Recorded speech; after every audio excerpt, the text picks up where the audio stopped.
Këshilli i Qarkut Shkodër zhvilloi mbledhjen e fundit të këtij viti, ku miratuar me votën e gjithë këshilltarëve buxheti vit 2026 dhe programi buxhetor afatmesëm 2026-2028, dokumente që përcaktojnë drejtimet kryesore të financimit dhe ndërhyrje në nivel qarku. Në fjalën e tij, kryetari mundohu unë dal tek pika kryesore që ka në fokus ky buxhet, duke theksuar se puna dhe bashkëpunimi me 5 bashkitë do të vijojë me fokus zhvillimin dhe shërbimet ndaj qytetarëve. Qarku krijon të ardhurat nga burimet e veta vendore dhe nga të ardhurat që rrjedhin nga burimet kombëtare.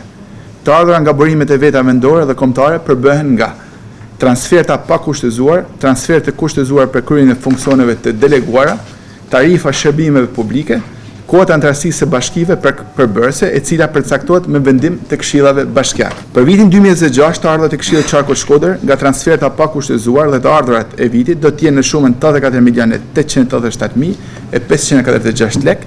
Në këtë buxhet nuk është përfshirë kuota antarësimit për bashkitë e Qarkut Shkodër për vitin 2026. Kjo kuotë do të jetë pjesë e buxhetit të Këshillit Qarkut Shkodër pas miratimit të buxheteve të bashkive dhe do të jetë shtesë në buxhetin e vitit 2026. Fondet e buxhetit e vitit 2026 janë planifikuar si më poshtë. Kemi qarkullimin e vlerave të artit folklorik, është një aktivitet i përvitshëm tashmë nga Qarku Shkodër për sa i përket fest folk. Panerinë rajonale, dhe kjo një aktivitet që është organizuar 2 vite e fundit. Tryezën rajonale për perspektivën e zhvillimit të turizmit për vitin 2026. Përfshirja në jetën sociale të moshës së tretë, janë disa aktivitete sa i përket azilit të pleqve.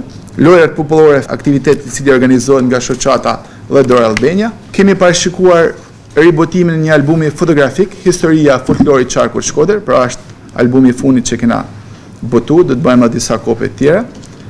Kemi një aktivitet në Bashkinë e Vallëdajsit sa i përket marshimit kaltër për autizmin në vitin 2026, si dhe dita fëmijëve me shtëpinë e fëmijës në Bashkinë Shkodër. Sistemim asfaltim faza 5 rruga Bardhaj Qafrenc, sistemim asfaltim rruga Livade Sterbeq Buzujit në Bashkinë Malësia Madhe, rekonstruksion e godinës qendrës sociale Besa, Bashkia Vallëdajs, punim e riparimin Pallatin e Kulturës Ndueshyti, Bashkia Puk, janë të gjitha prioritetet e bashkive, pra nëpërmjet projekteve që kanë sjellë bashkitë përkatëse respektive në Këshillin e Qarkut, kemi bërë ndarjen e buxhetit, pra aq buxhet kapital sa ka të parashikuar me Qarku Shkodër në gjitha bashkitë e Qarkut.